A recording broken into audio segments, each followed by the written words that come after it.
तो इस कार्यशाला में हम एक हार्ट टू हार्ट संवाद करेंगे और अपने पूरे बीइंग के साथ जुड़ेंगे। तब हम एक मौका देते हैं रूपांतरण के लिए, एक ट्रांसफॉर्मेशन के लिए, क्योंकि ट्रांसफॉर्मेशन सिर्फ विचार और बुद्धि की क्षेत्र में नहीं है, ये हमारे पूरे बीइंग की सिंसियरिटी का डिमांड करता है, एक अर्जेंसी की डिमांड करता है। तो सबसे पहले हम शुरुआत करते हैं कि हमारे जीवन में समस्या क्या है, वह कौन सी मूल समस्या है जिससे हम सभी कमोबेश जूझते रहते हैं।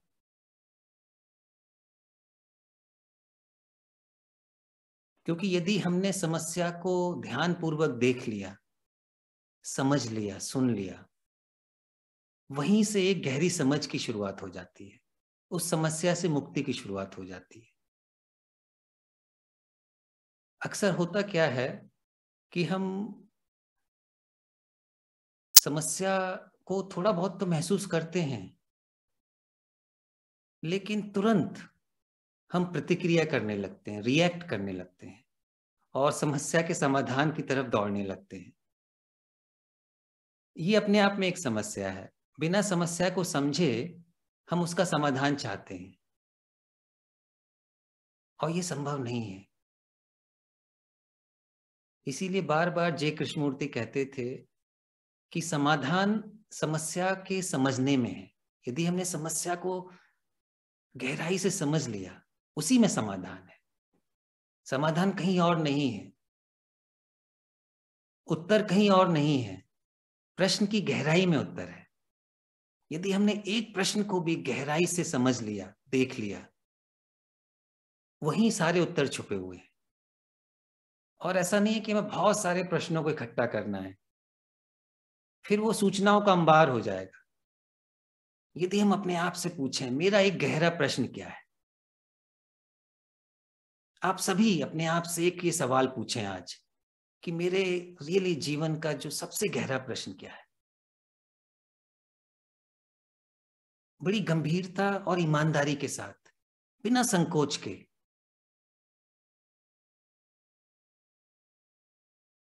क्योंकि जब तक हम पूर्ण रूप से अपने को अनावृत नहीं करेंगे अपने सामने, जैसे शीशे के सामने, मिरर के सामने हम खड़े होते हैं तो मिरर सब कुछ दिखाता है, लेकिन यदि हम शर्माएंगे कि नहीं, मुझे तो जाना ही नहीं है, क्योंकि ये बड़ा असुविधाजनक हो सकता है, अनकंफर्टेबल हो सकता है, फिर हम जीवन को उसी ढर्रे में जीते रहेंगे, एक औसत दर्जे में, जिसमें कहीं कोई गहराई नहीं होगी, एक तरह का रेपिटेशन होगा। इसीलिए ये जो सेल्फ इंक्वायरी है, एक ऑनेस्टी की डिमांड करती है, एक सिंसियरिटी की डिमांड करती है, और साथ ही यह डिमांड करती है कि हम तुरंत अपने को जज ना करने लग जाएं,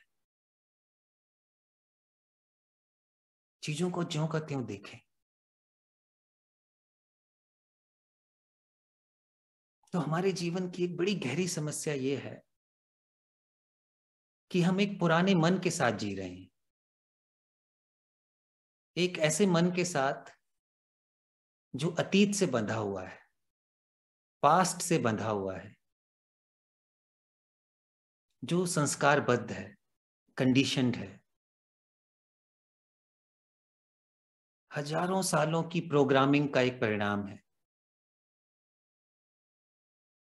और हम उस हजारों साल की जो कंडीशनिंग है, प्रोग्रामिंग है, उसका हिस्से हैं और उसी प्रोग्रामिंग को जी रहे हैं, और इसका हमें एहसास भी नहीं है।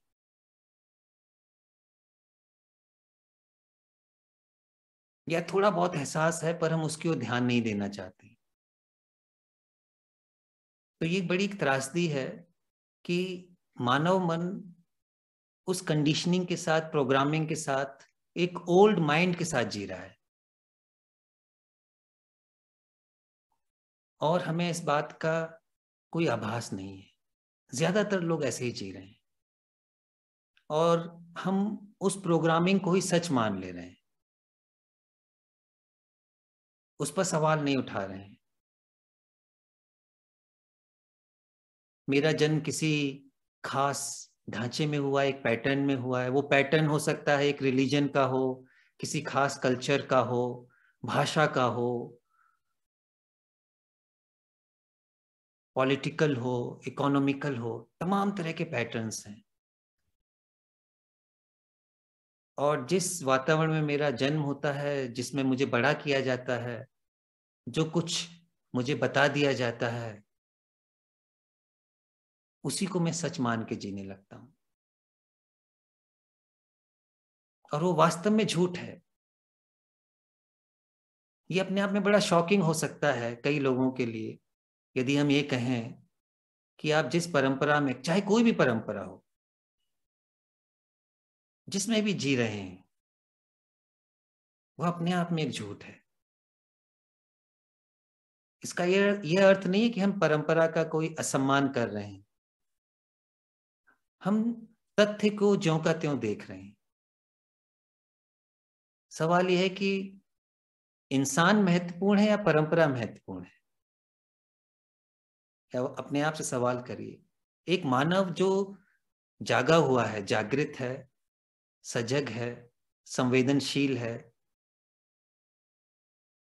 जिसमें प्रेम और करुणा है, वह महत्वपूर्ण है, या हम जो कुछ भी झूठ को ढो रहे हैं, झूठ किसी भी रूप में हो, हमारे प्रभावों के रूप में हो, संस्कारों के रूप में हो, हमारे जो मत हैं उनके रूप में हो, परंपराओं के रूप में हो, हम जो भी विश्वास हमने माने हुए हैं उस रूप में हो, जो भी मान्यताएं हमने ओढ़ी हुई हैं, जो भी मास्क हमने लगाया हुआ है, वह सब कुछ अतीत को बिलोंग करता है।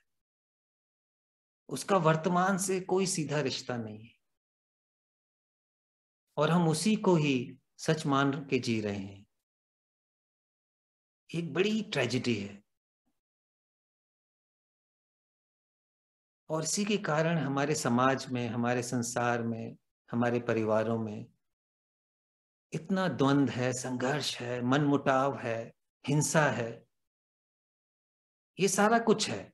इस दुख के बोझ के साथ हम सभी जी रहे हैं, लेकिन कोई ये सवाल नहीं कर रहा इसकी मूल वजह क्या है, इसकी मूल कारण क्या है।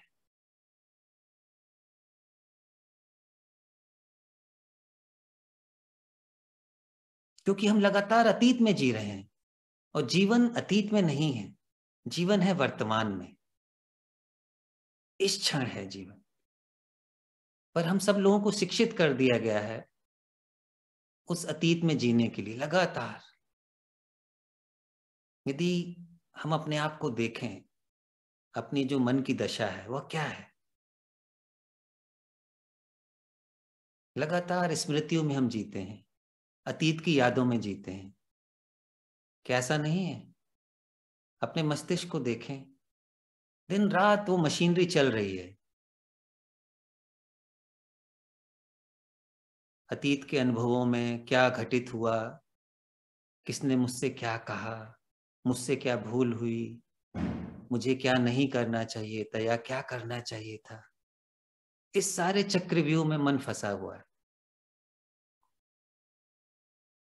और उन्हीं यादों को ही मैंने जीवन मान लिया। यादों का अपना स्थान है। मुझे अपने नाम को याद रखना है, मैं कहाँ काम करता हूँ, कैसे कंप्यूटर चलाना है, वहां सब तो यादों की अपनी एक वास्तविक जगह है। लेकिन मैं मनोवैज्ञानिक, मानसिक यादों में उलझा रहता हूँ। समस्या वहीं आ जाती है। और यादों से निकलती है विचार की एक धारा, और उन विचारों में मैं डूबा रहता हूँ। विचार क्या है?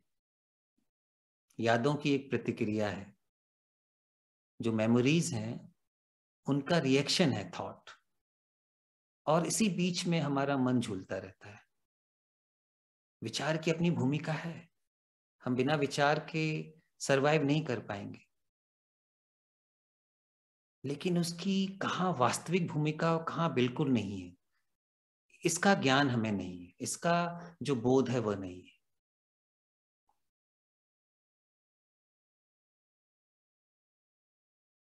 हम विचार के टूल को हर जगह इस्तेमाल कर रहे हैं, अपने आप को, अपने आप से जुड़ने में और दूसरे से जुड़ने में।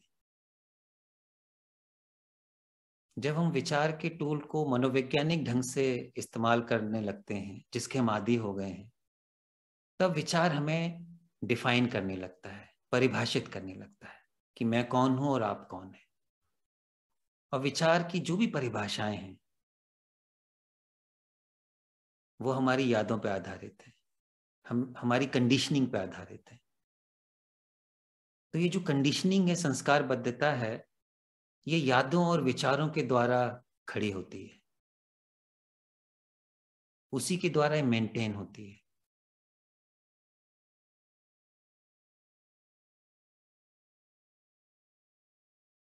और जब तक मैं इस पुराने मन के साथ जी रहा हूं, मेरे जीवन में कुछ भी नया नहीं है। तो क्या इस बात का हमें एहसास है? क्या हम ये देख सकते हैं कि पुराने मन के साथ जीना जीना नहीं है? और ये अपने आप में एक शॉकिंग रियलाइजेशन होता है जब हमें पहली बार पता लगता है। और हर बार पहली बार ही होता है, ऐसा नहीं है कि कल पता लगा था। इस क्षण हमें इसका एहसास, बोध होना होगा कि मैं किस तरह से डीपली कंडीशन्ड हूं। और वही मेरी प्रिजन है, कैद खाना है, जिसे मैंने खुद बनाया है। और समाज में जो कुछ भी हो रहा है वो एक तरह का आईना है, क्योंकि हम सभी मिलकर समाज को बनाते हैं।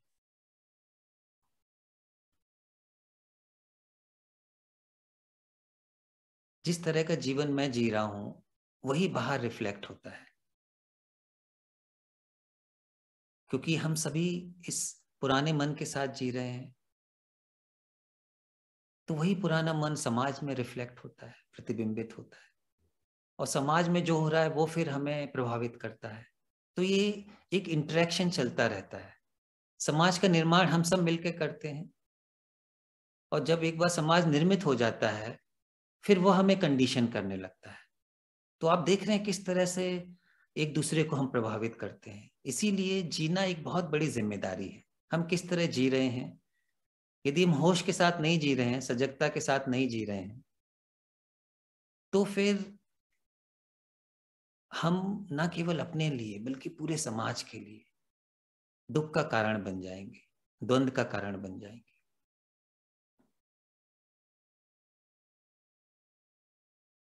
तो यदि हम इस समस्या को समझ लें, देख लें कि ये पुराना मन कैसे खड़ा होता है। इस पुराने मन के कुछ बड़े गहरे लक्षण हैं। उदाहरण के लिए, जैसे पहले मैंने बताया कि ये तो अतीत में लगातार जीता है, विचारों और यादों में लगातार फंसा रहता है, लगातार तुलना करता रहता है।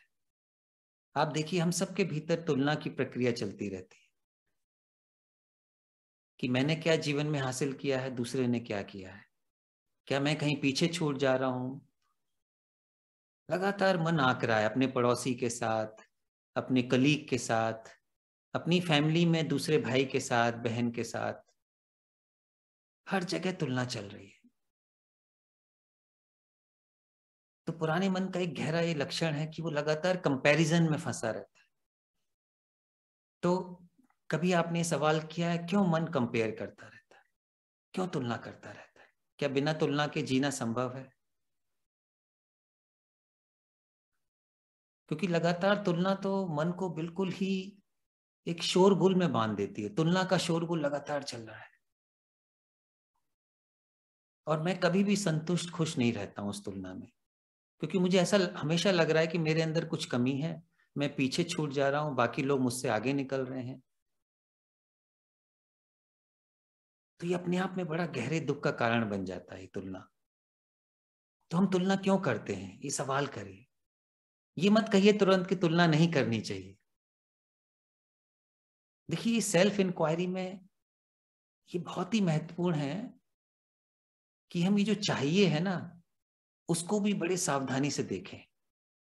ये पुराने मन का दूसरा गहरा लक्षण है कि लगातार क्या होना चाहिए, क्या नहीं होना चाहिए, इसमें फंसा रहता है।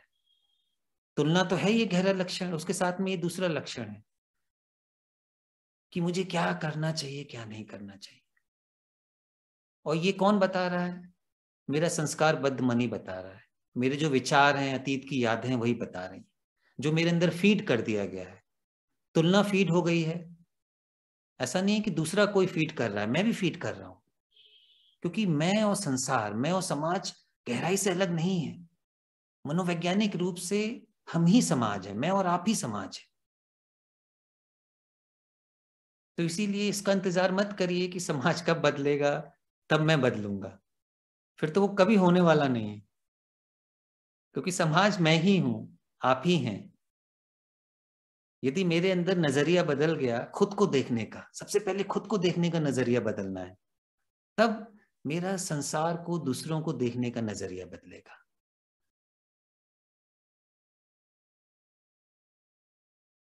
तो अपने भीतर देखिए, क्यों तुलना हो रही है?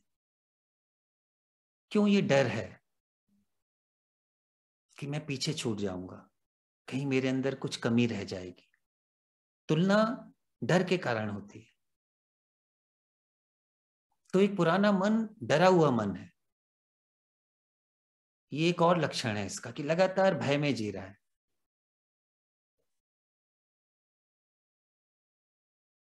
अगर डर है तो तुलना होगी। अगर डर है तो प्रतिस्पर्धा, कंपटीशन होगा, क्योंकि मुझे आगे निकल रहा है। मैं हमेशा अपने को असुरक्षित महसूस कर रहा हूं। क्या ऐसा नहीं होता है? हम सभी असुरक्षित महसूस करते हैं। कभी सवाल ही नहीं करते क्यों असुरक्षा महसूस हो रही है। हो सकता है मेरे पास जो मूलभूत आवश्यकताओं के लिए पर्याप्त संसाधन हो, जो मेरी बेसिक नीड्स हैं, उसके लिए मेरे पास हो पर्याप्त, फिर भी मन डरा रहता है, असुरक्षित महसूस करता है। ऐसा क्यों होता है?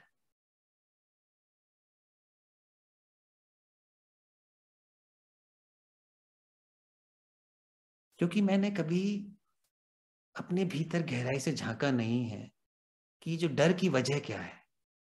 ये डर वास्तव में मनोवैज्ञानिक होता है, साइकोलॉजिकल फियर होता है। हम भौतिक भय को समझ सकते हैं, जो कि बायोलॉजिकल इंटेलिजेंस का हिस्सा है। जैसे कोई खतरा होता है तो मैं अपने शरीर को बचाऊंगा, आग में हाथ नहीं डालूंगा। कोई खाई आएगी तो मैं उसमें नहीं कूद जाऊंगा। कोई कार आ रही है तो अपने को अलग हटा लूंगा। वह डर वो तो डर नहीं है, वह एक प्रकार का एक बायोलॉजिकल इंटेलिजेंस है, एक शारीरिक प्रज्ञा है, ये कह सकते हैं। पर हम मनोवैज्ञानिक डर के साथ जीते हैं। वह डर इसीलिए है क्योंकि मैं चीजों को ज्यों का त्यों नहीं देख रहा हूं।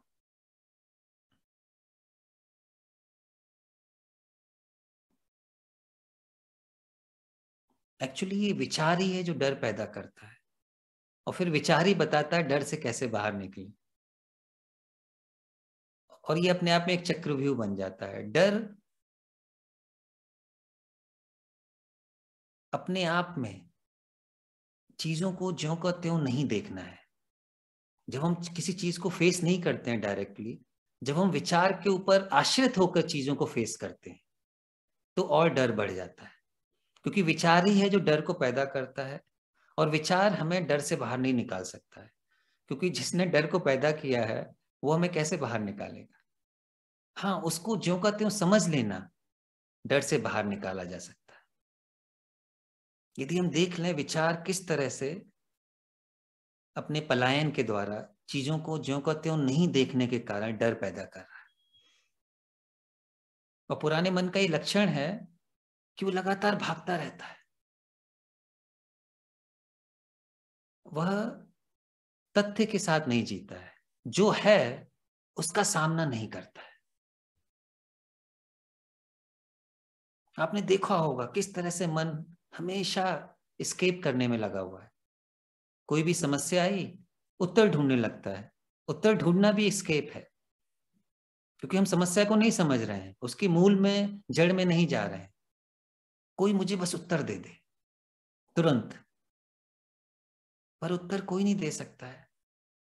कोई गुरु नहीं दे सकता है, कोई किताब नहीं दे सकती है। हमें स्वयं ही उत्तर ढूंढना होगा, समस्या को गहराई के समझने के द्वारा। उत्तर बाहर नहीं मिलेगा। हम कितना भी दौड़ लें, वो फिर उत्तर एक तरह का एस्केप बन जाएगा। मैं उत्तर नहीं दे सकता हूं आपकी समस्याओं का, आपको खुद ही पता लगाना होगा। मैं ज्यादा से ज्यादा कुछ सवाल उठा सकता हूं और एक आईने का काम कर सकता हूं कि भाई हाँ, आप देख लें जो भी समस्या है, जो भी जड़ है। हो सकता है कुछ गहरे सवाल मिल जाए, कुछ गहरी अंतर्दृष्टि मिल जाए, पर वो मिलेगी आपको अपने भीतर ही।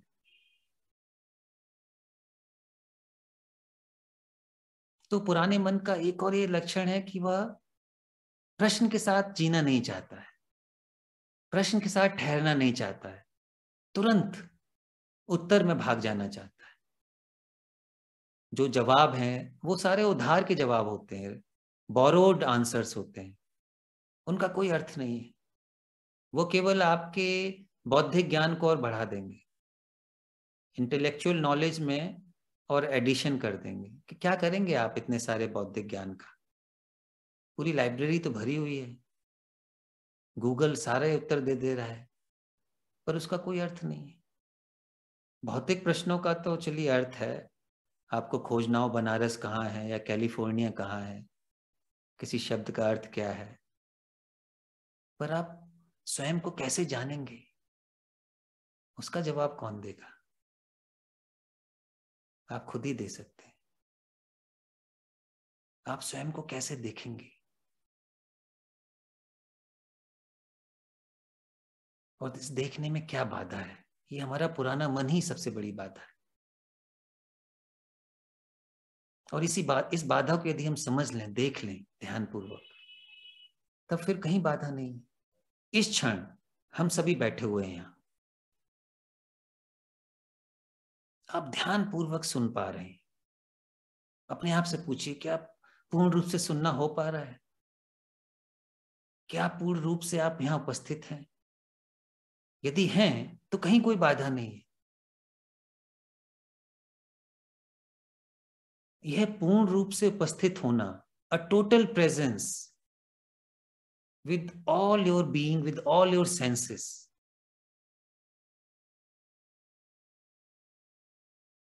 is the opening of other dimension. यहीं पर रूपांतरण की शुरुआत हो जाती है।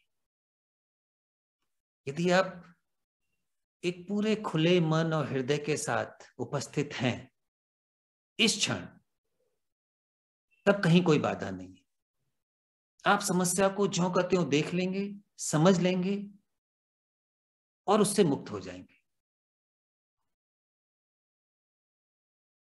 हो सकता है समस्या फिर आ जाए, पर आपको फिर अपने आप से पूछना पड़ेगा, क्या मैं उपस्थित हूं पूर्ण रूप से? क्योंकि किसी भी प्रश्न की गहराई में जाने के लिए मुझे पूर्ण रूप से उपस्थित होना होगा, और मुझे उपस्थित होने से कौन रोक रहा है, ये सवाल करना होगा। क्या कोई रोक सकता है? यदि मेरी गहरी रुचि है, एक गहरा पैशन है अपने को जानने का, जीवन को समझने का, तो फिर कोई नहीं रोक सकता है।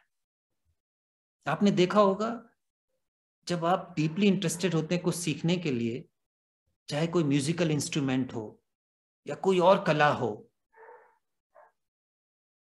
तब आपके अंदर एक अलग ऊर्जा होती है। फिर आप बिना किसी एफर्ट के सीखना चाहते हैं, उसमें कोई एफर्ट नहीं होता है।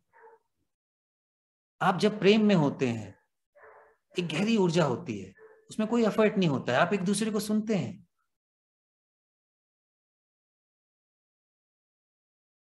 तो इसी तरह से जीवन को समझने के लिए, जो कि मेरे भीतर से हर क्षण उपज रहा है, एक गहरे पैशन की जरूरत है, गहरे रुचि की जरूरत है।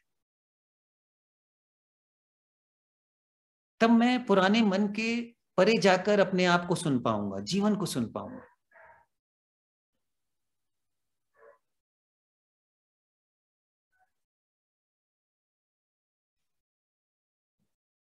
और पुराना मन, एक और इसका लक्षण है कि लगातार मूल्यांकन में व्यस्त रहता है, हमेशा मूल्यांकन। और मूल्यांकन किस पर आधारित है?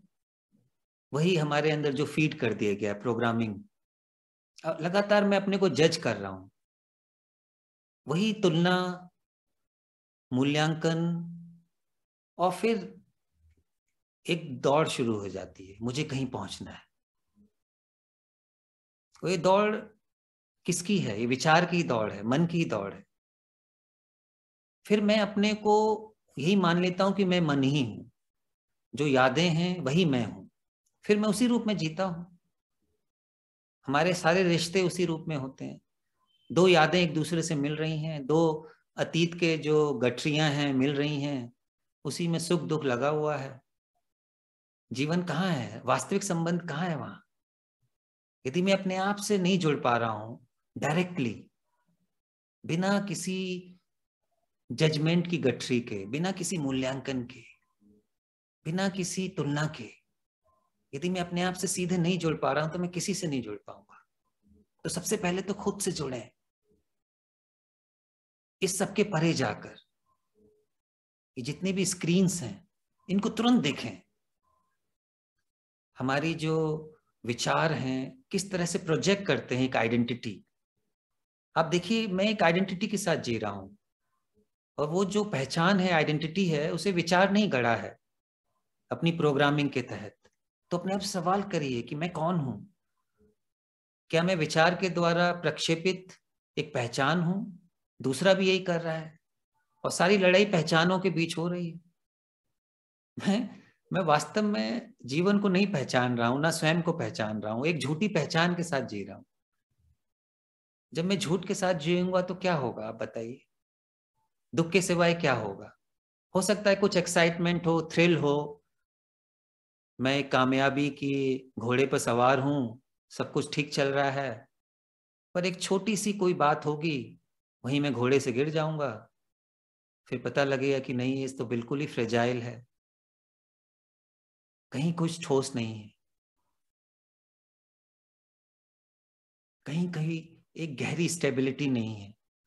सारा महल मैंने उसी विचारों, छवियों पे खड़ा किया हुआ है, कोई भी आके उसे तोड़ देगा। ऐसे घर में मैं क्यों जीना चाह रहा हूं, जिसकी बुनियाद ही इतनी कमजोर हो? इसीलिए मुझे ये पता लगाना होगा एक ऐसे गहरे स्रोत का, जिसे कोई भी तोड़ नहीं सकता है,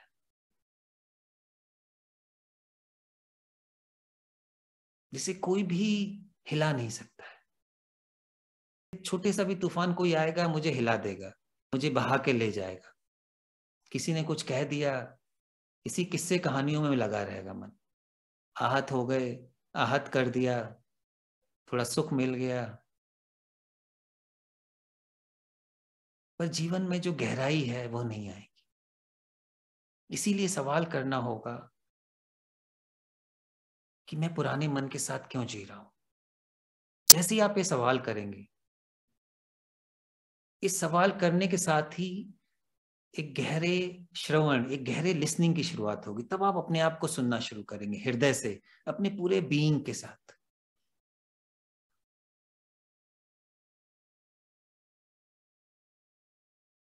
और उसी क्षण एक नए मन की शुरुआत हो जाती है, एक न्यू माइंड की, एक नई चेतना की, एक नए आयाम की। जैसे ही मैं पुराने मन के ढांचे को समझता हूं, देखता हूं, उससे भागता नहीं हूं, ना मैं उसे सप्रेस करने की कोशिश कर रहा हूं, उसको ज्यों का त्यों मैं देख रहा हूं, वहीं से एक नई चेतना, नए आयाम की शुरुआत हो जाती है। इस पुराने मन को ज्यों को त्यों देख लेना गहराई से, उसके पूरे दुख को, उसके पूरी पीड़ा को समझ लेना, वहीं से ही नई चेतना की शुरुआत हो जाती है, एक न्यू माइंड की शुरुआत हो जाती है। हम तुरंत संस्कारबद्धता से बाहर निकलना शुरू कर देते। तो हमारे अंदर ये कैपेसिटी है, हम सबके भीतर, कि हम संस्कारबद्ध मन के बाहर जाकर सुन सकें, महसूस कर सकें, देख सकें। यदि ये कैपेसिटी नहीं होती तो कृष्णमूर्ति 70 सालों तक नहीं बोलते। भाई उनके एहसास था ना कि ये पोटेंशियल है हम सबके भीतर। यदि हम सब इतने बंद होते कि नहीं, कोई संभावनाएं नहीं है, तो कोई शिक्षक आके बोलता ही नहीं। पर वास्तव में इसको देखना, महसूस करना, बिना इसके बारे में कोई कल्पना बनाए, वहां पर एक प्रामाणिकता होती है, एक वास्तविक गहराई होती है। तब हम अपने को नए सिरे से, एक नई दृष्टि से देखना शुरू करते हैं, सुनना शुरू करते हैं।